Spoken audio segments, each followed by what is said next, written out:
has requested to appear. I will give you 5 minutes. Okay, hopefully I don't take that long. As I put in the note, I want to thank you guys for serving. Really appreciate it. Your sitting together makes it easier than mixing them in when that's not like having to speak. I want to refer to pages 17 and 20, and I believe in your packet, at least that's what's in here.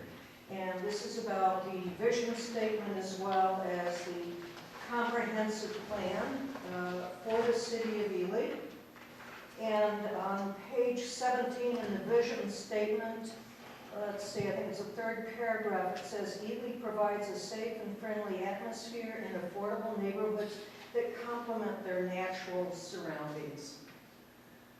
I moved to Ely to hear the flap of birds' wings, their songs, and the noises of critters. Okay, I came here to volunteer, if you will, and play, but also appreciation of nature is very important to me. And I guess I would like to say that when you evaluate things here or on your board of adjustment, that you think about other people living here. And this is beyond just Miners Lake and those issues, but also in the development. For example, like the yacht development, I walk along the trails that are along Miners Lake and Shagawa. I moved to the city, to live in the city, so I can enjoy those. And so, to me, noise is an important issue, and I will try and do some research and talk about that later. But to me, part of the plan for you to consider in your discussions, and I haven't heard that much, is about nature and the natural environment, appreciating it, respecting, promoting, developing, maintaining. I was at the Park and Rec meeting last night recording, and there wasn't that much mention of nature, protecting, preserving, promoting, maintaining. Might be a garden here and there, but not as part of the city's vision. But there is something in there, a little teeny tiny thing. Looking over on page 20, I believe that's page 20 in your packet, looks like page 23 in the Land Use and Comprehensive Plan. And this is 5 land use recommendations, stricken out considerations. I'm not sure if that's changes for tonight or not, but down 1, 2, 3, 4, 5, the 5th paragraph, it's stricken. And I'm going, what? It says integrate natural infrastructure with the urban interface. The city of Ely could make better utilization and protection of rivers, lakes, urban forests, and other elements of the city's natural infrastructure. Of course, there's no reference to birds and critters and appreciation of that. But to me, I'm going, that's totally stricken. Is this the right page that you have? Page 20, okay. So anyway, this is again taken out, but I believe that's part of your job, is not just, or your task, whatever you want to call it, responsibilities, is to think about the natural areas here. Not just building things, creating, everyone appreciates different things, trails, snowmobile, ATV, biking, hiking, all kinds of things, but also appreciating nature. And I'm thinking of the Ely Echo because every week, that's why we love it here. And they don't stick up pictures of buildings and all kinds of stuff. It's usually pictures of nature. There are some other items in there also on page 20 about nature, but I'd like you to think about that when you're going over the comprehensive plan. There are other things, but my thing tonight is focusing on nature. I know at the Park and Rec meetings they've talked about zoning and coding and all that, but they haven't come and talked to you about that. You haven't met with them. But they do have some ideas about how open spaces should perhaps be coded for Park and Rec use, meaning preservation land. And so I really would hope that you would do a little bit of outreach to some of our local naturalists, including but not limited to Bill Tefft, because maybe there is some way of your working with them on non-building structures, not on roads and all that, but working on protecting things that are of value to me, why I moved here and other people moved here, specifically in the city. So anyway, thank you for listening. Hopefully you can do something. Thank you. Thank you, Frederica. Is there any other requests to appear? All right. Seeing none, we'll move on to the reports section. Scott, are you ready? Yep.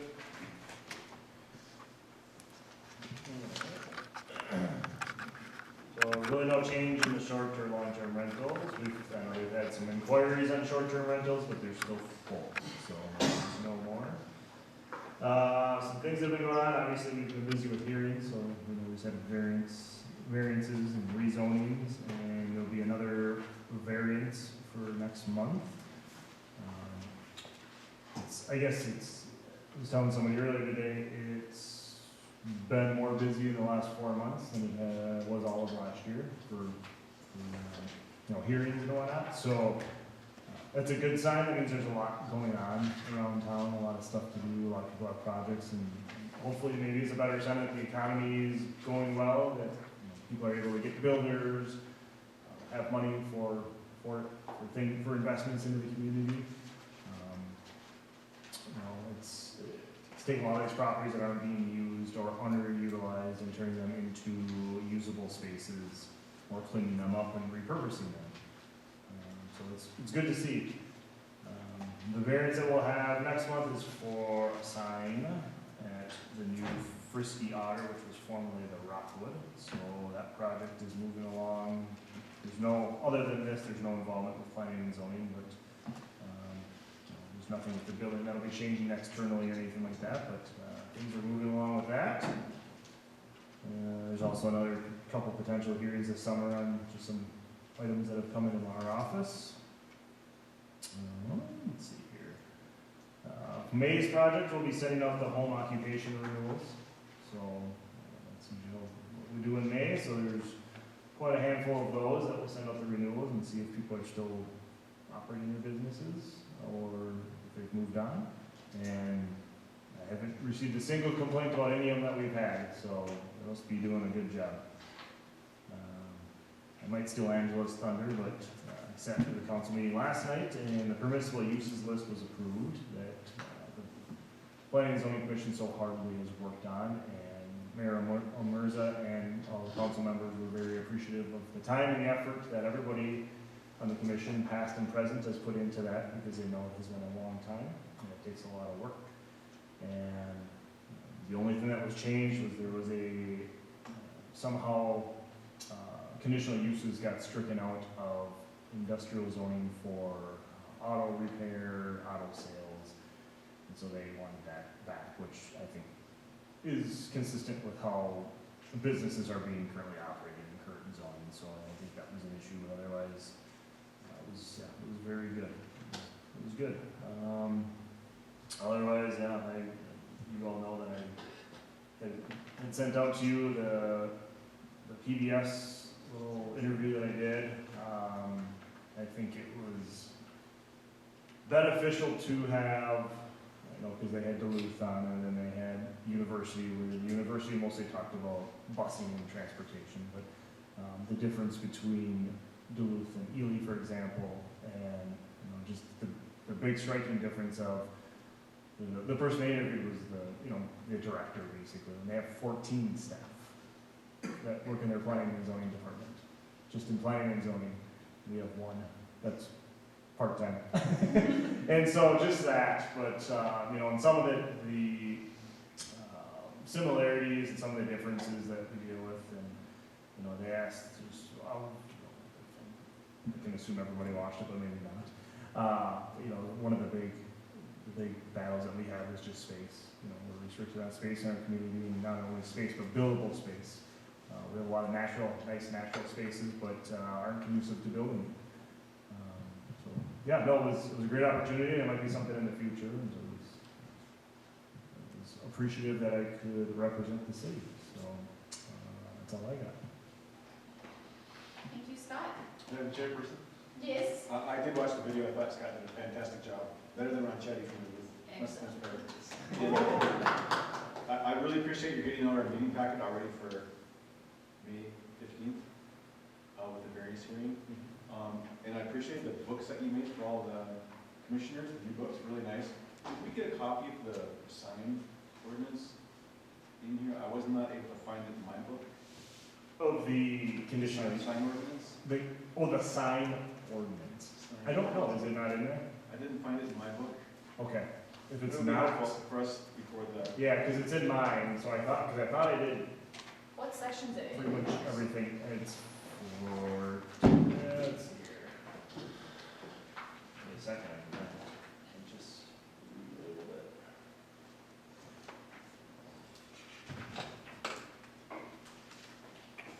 It is chapter 14. Of the city code? Yeah. It's not in there. Add that to my list, Thank you. because you should have that. Perfect. Any other questions for Scott? All right, moving on to the projects committee. I went to that. Most of our conversation was about the HRA project. That is moving along. The only thing that related to planning and zoning was the permissible uses list getting updated because that project wasn't currently updated on that permissible uses list. So now that that's been passed by city council, things should keep moving for that project. Any questions? All right. City council. Very good. Thank you for the notes or the agenda that's been placed in the packet. That's new. I've not seen that before. So I'm going to update you on last night's meeting. It was long. It was long. We started at 5 for an ordinance hearing, and we didn't get completed until 9 o'clock on specific business issues and a closed meeting. But we have a scheduled special council meeting on April 23rd at 5 p.m. in the city chambers to finalize the Minnesota Housing Finance Workforce Housing Application and Certifications. And we went through the standing committees, the telecommunications, employee relations, and then cemetery and projects committee, and you'll see those in the packets. And Range Association of Municipalities and Schools on housing and redevelopment. There was a meeting, a good meeting, and the mayor, Omerza turned, Councilman Peter Paul Cass, and John Fido and Harold at the HRA board meeting, and passed a resolution to forward for the application due process. Monies that from HRA that will help the portfolio application due at the end of this month. So other than that, we had another ordinance reading revising the city code, chapter 11, section 4, conditional uses, and of course, dealing with P&Z, and then the hearing with declaring of the real property at 45 East Boundary Street, the blighted properties, and then through communications, and then on to pay the bills. We paid the bills. And so, also, again, we have lots remaining in Spalding, lots 9, 10, 11, and renewed our real estate contract with Jimberg. And that's the meeting. Thank you. Does anyone have questions for Angela? All right, seeing none, we'll move on to new business. First thing up is voting on a new representative to the Sanitation Commission. Anyone interested in doing that? Just basically like a once a year commitment, I or once can do every that. like, it's pretty. I can do that if no one else is interested. All right, do we need a motion on that one? All right, I anyone? nominate Emily to be the sanitation representative from P&Z for. Great, thank you so much, I Tim. second that. Oh, great, thank you. All right, all those in favor say aye. Aye. All those opposed, nay. All right, I will be on the Sanitation Commission Very good. for as long as, maybe I'll bring it up at the next meeting. It's You know how impossible. rough it was? You know how rough it was last time? No, It was rough. to go. No, to get through the business that they were asked to look at. It was a big deal. Great. Yeah. It's not just a powder puff kind of appointment, so you're in for it. Great. So excited. All right.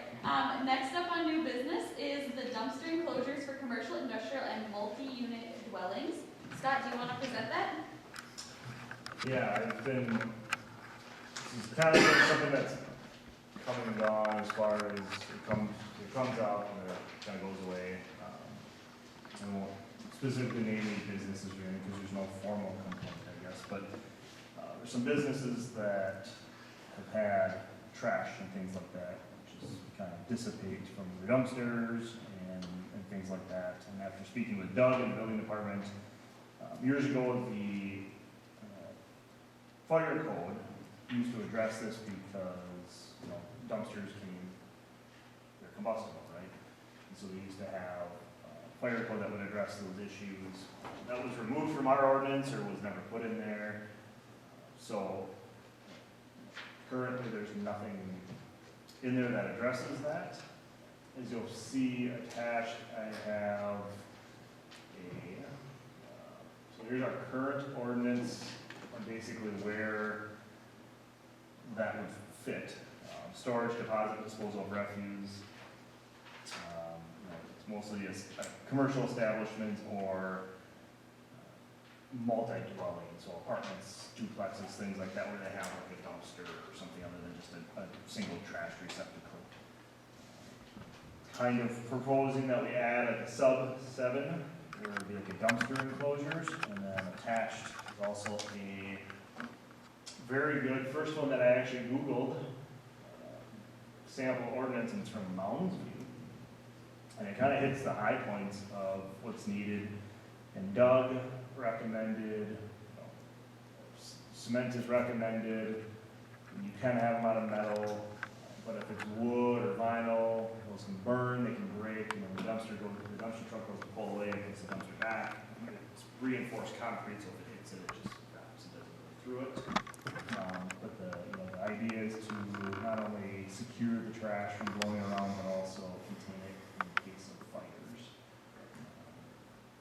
So we just want to see, we don't make ordinance, we can only make recommendations. So, thoughts from everybody?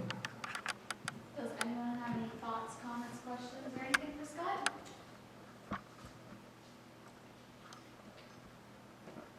I would say that I think it could be a good thing to bring forward, and I'd be interested if you drafted what you thought the subset would say, and we could talk about it at a future meeting. I don't know if anyone else agrees with that thought. I don't know if we need a motion or anything on that. I think Scott can work on this, giving a slight blessing. Yes? I have a question. Does this come before the sanitation committee? Is that a joke? Well, they would have to meet. It's, so section 10 of the codes doesn't directly fall on planning and zoning, but it kind of intermeshes with planning and zoning, because planning and zoning is involved with part of like the blight process. You know, I sit on, we have a blight committee, basically, building department, planning and zoning, heritage, police department, things like that. So a lot of the section 10, chapter 10 stuff is enforced by either P or the building officials, but it also involves the planning and zoning commission, because even as we talked about the Sheridan Street property with blight and things like that, we still are somewhat involved with that. So it still is more related to planning zoning, not necessarily sanitation, because they don't really have any involvement, and not that we, again, directly create codes, but a lot of times we have motions to recommend maybe an adoption of the code or something. I don't know that they do any of that in sanitation committee. And it's not related to the garbage services having issues, it's more the properties. That makes sense. Perfect. Any other questions? Well, I was just, as I drove in, I was looking at some of the dumpsters and such. And some businesses have some pretty nifty looking structures already in place, so we would hate to have to ask them to redo what they have in place already. So just a thought. I thought it was a brand new business and they had a kind of a beautiful setting for the garbage, and I go, well, that wouldn't be friendly if you turn around and say, no, it should be this or this or this, so. Yeah, as with most of the ordinances, it's, kind of that grandfather use, so it wouldn't be, it'd be, new businesses or new proposals or things like that. Perfect. Any other comments, questions on this? Okay, it's not a question so much, or even on permit, on the ordinance in question. But in reading this, they had a setback, in this example, there was some setback requirements for the enclosure. Now coming, like Jeanette there, coming in this morning, or coming in this afternoon, I was driving down Pioneer, and they've got the, I guess it's our boats type resort they built right on the lake there, on Pioneer. They have a pad right up on the road, the dumpster just showed up here the day or two before, so I'm not, does that even come close to something that you're proposing we address, or since they've already put it there, it's grandfathered in now, they don't have to do anything with it, like Scott's saying? I mean, this just showed up here last day or two, and it's right on Pioneer. And it's not a temporary one? It's a regular dumpster, it's like a 4-yard dumpster just sitting on, they had a pad right there at the road where they were parking some vehicles throughout the winter, because they couldn't get down in there and get back out. Well, now there's a dumpster sitting on that pad right next to Pioneer. And there can be issues with that, especially in the right-of-way, because it could be a safety hazard if a vehicle hits it. Well, I don't know if that's even what we're supposed to be addressing. Yeah, I know, that could be a completely separate issue, but it could also, that's where this ordinance could address that as well, and that's a residential property, I assume, or? No, it's not. I think it's a commercial, they've got that resort there, our boat place, I think, is who built that, all those structures down there. Oh, God, if you're going Pioneer from 88, you're heading up towards Ely, or the Grand Ely Lodge, and you pass all the houses there, in the low section, you start crawling up the hill through the woods, the heavy woods. Yeah. They built that, I guess it's a training center for, It's a short-term rental. yeah, I don't know, a bunch of flat roof buildings in there and that, right down on the lake. I think it's a short-term rental. Yeah, well, right up on top, they just put that in, well, the pad's been up there, and they had been parking there a couple times during the winter. Yeah, yep, okay, yeah, Yeah, they had a couple, RVs parked up there even at one time. sure. But this afternoon, and I don't know exactly when it got there, although I came by there yesterday, or the day before, and it wasn't there, and there's a 4-yard dumpster sitting in that pad right next to the road. Sure. Yeah, maybe Scott will look into that. Is that what we're expecting to address? I mean, I it wouldn't think seem this- that they'd be allowed to have it there, they've got to have a setback from the road.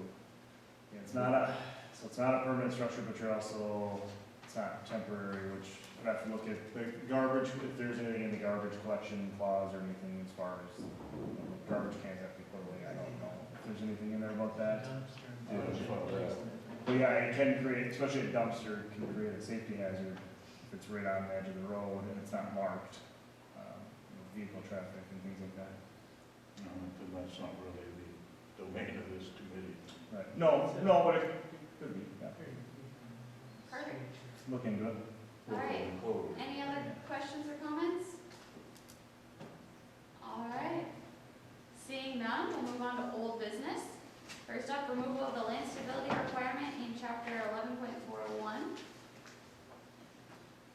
Scott? Nothing extra at this time. All right, moving on to the next old business. Update the city comprehensive plan. So I propose we work on this for 15 minutes. Does that work for everyone? All right, so we can start on page 17 of our packet, the City of Ely Vision Statement. Suppose we could start by, well, I asked Scott this question before the meeting, so there's like, you'll notice there's stuff that's like crossed out and changed in there, and Scott mentioned that, so there was the comprehensive plan that went into effect in 2016, and then we started making some updates of things that we thought should happen. That hasn't become official, and so there were suggestions that have been proposed by the previous P&Z administrators. So that's just an FYI for everyone. But I can start by reading this first page. So the City of Ely Vision Statement. The City of Ely provides unique opportunities for recreation, culture, and work not often seen in a city of its size. Ely continues to offer excellent quality of life to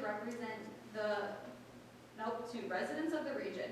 We strive to maintain our outstanding educational opportunities, a full range of medical services, exceptional outdoor experiences, and an unequaled sense of community spirit.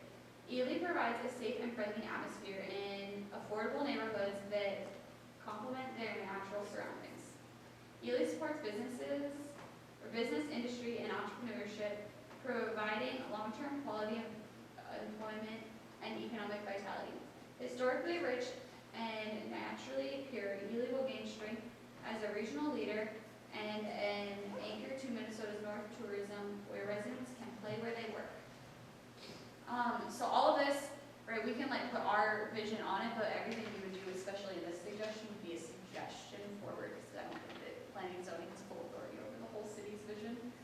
But I just wanted to give that caveat. Does anyone have any thoughts on that vision?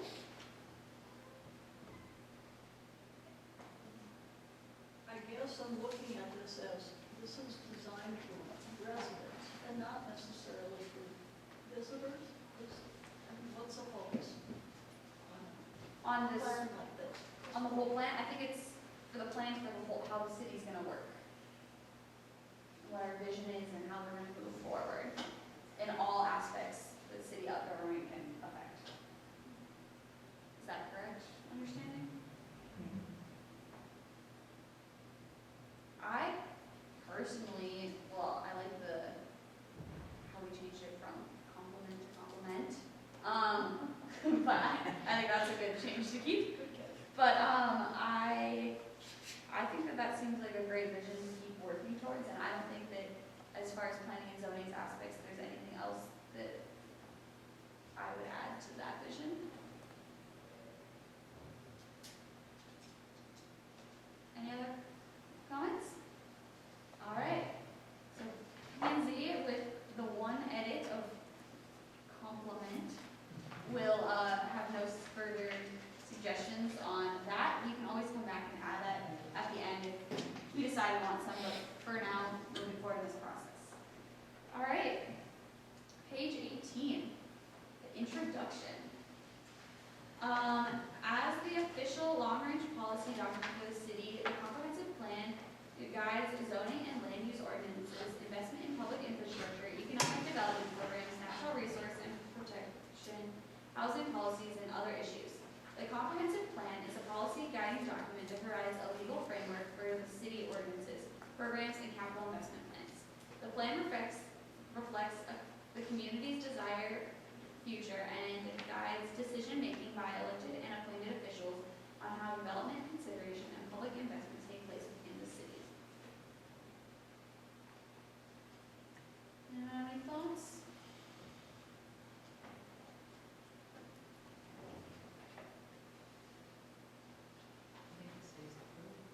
All right. All right, no one have any other thoughts? I think we can one thing just to consider through any of these processes, because I think we're seeing it. Somehow, the promotion of the schools, somehow incorporating schools into the comprehensive plan. Because we are seeing, overall, we're seeing a dwindling number of enrollment of kids. And we're seeing an increase in single to maybe retired type folks moving into the city, which then isn't providing any sort of children in the schools, which then has the domino effect. Just some food for thought. Yeah, do you have any ideas on where you would add this in here?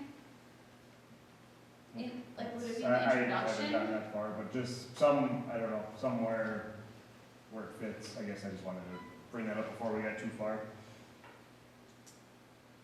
Could be in the introduction. Yeah. Well, we probably can't, like, as far as planning and zoning goes, we probably don't have much influence on anything other than introductions for something related to schooling. Right. So if we do want it to go in somewhere, like probably either back in the vision or in the introduction would be a good place to add something related to schools if we feel that fit.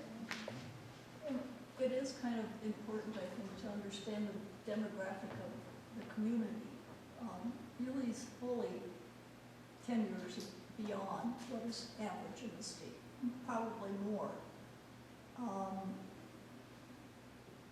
And the outside area that utilizes the city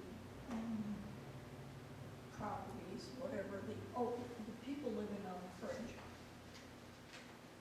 Well, most of them are even older. So, and I couldn't help but notice the vacancies or people wanting to get into the condos. 57 on the list. I thought, oh, well, that tells you a lot too. So, do you kind of take that into consideration? What kinds of things do you want to focus on? And I thought Frederica even brought up the idea that she retired here. Almost everybody I know retired here. They're not looking to start over. They're just, that's where they were going to be. As far as education, I do see it is in the vision statement, so it says on back on page 17, maintain our outstanding educational opportunities. But I wonder if maybe at the same time that we're working on this, we can provide suggestions like in a list form that we can provide, since we're the first ones starting on this comprehensive plan, maybe we can provide a list of things that we think are important to include, and we can give that along to other committees. So we could add list for others, and it could be include the maintaining education on that. So I don't know a better phrase for that. But without jobs, you're not gonna get young families in, they're correlated. Yeah. If you have a retirement community, that's what you're catering to, and you're not gonna draw in anything, So we could include something on like creation of jobs and then also education, maintaining education. Maybe or maybe even trying to incorporate it with the town of Morris or whatever to bring businesses into the area, because people that live in Morris Township come to Ely to do a lot of their shopping, and they have more of an area to expand for industrial stuff. Okay, so I'm hearing work with surrounding communities And to benefit everybody. It would benefit them. Yeah. benefit or to bring economic activity to Ely. And surrounding area. You want the community to be healthy because you have an age mix. You don't want just certain kinds of people moving to Ely. We need childcare, we need education, we Yeah. need jobs for the community spouse, the second and third breadwinner in the family. Yep. We need housing, all those things. And we can talk about growth and wanting to preserve the way of life in Ely, but without those things, Yeah. They're not gonna bring a lot of new Who's families. gonna take care of me in the nursing home? Yeah. I mean, you know, you know, that sounds crazy, but Yeah, and then if you want the nature park, in Ely, you know, Ely has only so much land that Yes. they can dedicate to all these things. And, you know, they need really a comprehensive plan of what's already out there, you know, like you got Steamers Park, you got Whiteside Park, you got the Trezona, you know, for natural areas. How much of the land do you want to commit to each of these projects? You know, instead of just going to say, well, we need more of this, well, how much do you already have? You know, Yeah. you have to know where you're at. Oh, we want more kids in the school, well, you know, what proportion are you gonna set aside for that, develop that? You know, because you're gonna end up with conflicts. unfortunately only so much money to go around in that. And there's only so much land, Yeah, unless you annex more, and Morris is not gonna be. Yeah, I think that's the big thing too, and you kind of hit that at the end, is, you know, the city is fortunate, the city owns a lot of land. Problem is, it's not all associated in the city limits. And there's, you know, you look at our south, Beacon Hill type area where the old dump was out there, there's a huge area, there's possible development area with that, but it would need to be annexed in first. So there's, you know, benefit is the city does own a lot of land, the city owns, you know, that new trailhead center is going to the west and south of there, there's a large property the city annexed in 10 plus years ago. Again, how much is that is buildable, what's a lot of it's nice wooded space. So I think again, even incorporating annexation agreements, which is in here, but, you know, somehow incorporating those into the plan as well, but yeah. I feel like annexation is definitely in our wheelhouse. Yep, 100%. I'd like to reinforce what Jeanette said too about the fringe. I'm a fringe person, I live on Burnside Lake. I tell everybody I live in Ely, but I really live in Morris. But I don't think that the city of Ely gets enough support from the town of Morris or other townships that are very close to Ely. I think we appreciate it when our town of Morris gives a little money to the city of Ely for the library or whatever. You know, here Lake County does the same thing, they'll donate money to the city for things. It's really generous, but there isn't that expectation, I don't think, that should be there, that we all live in the area, might be outside the physical boundaries of Ely and outside of this comprehensive plan, but there should be more of an expectation put on the city of Ely to say, it's okay to go ask for money specifically for things, to say, look at the library, you know, people at the library, you look at where they're from by their address, and a lot of them are from outside the city limits. And who pays for the library? You know, the school district is, a lot of people outside the school district are out in the properties that do pay into the schools. But there's always that thing about one of the So I know we may not annex all of town of Morris, it's not gonna work for anybody, but the idea should be that the city of Ely should have an expectation that they should formally ask for more money and support from the townships, I think. And I hear my township supervisors over and over again say, we're gonna hold down all the taxes, nobody can afford $5 more for the ambulance service, nobody can afford $5 more for anything, because they're all gonna have to turn off the heat for the winter if they have $5 more that they have to pay. There are some of those people that are that way, but the majority of the township properties are relatively valuable.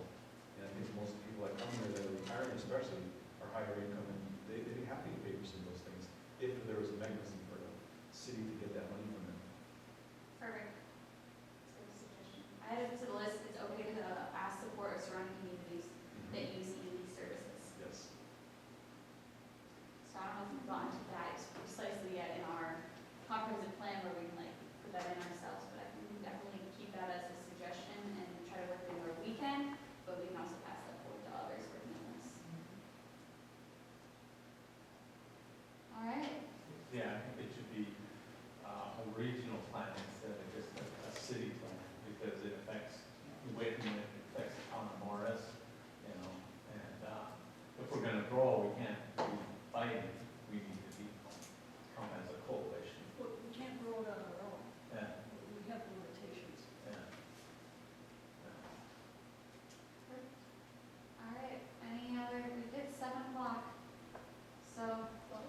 we still on page 18?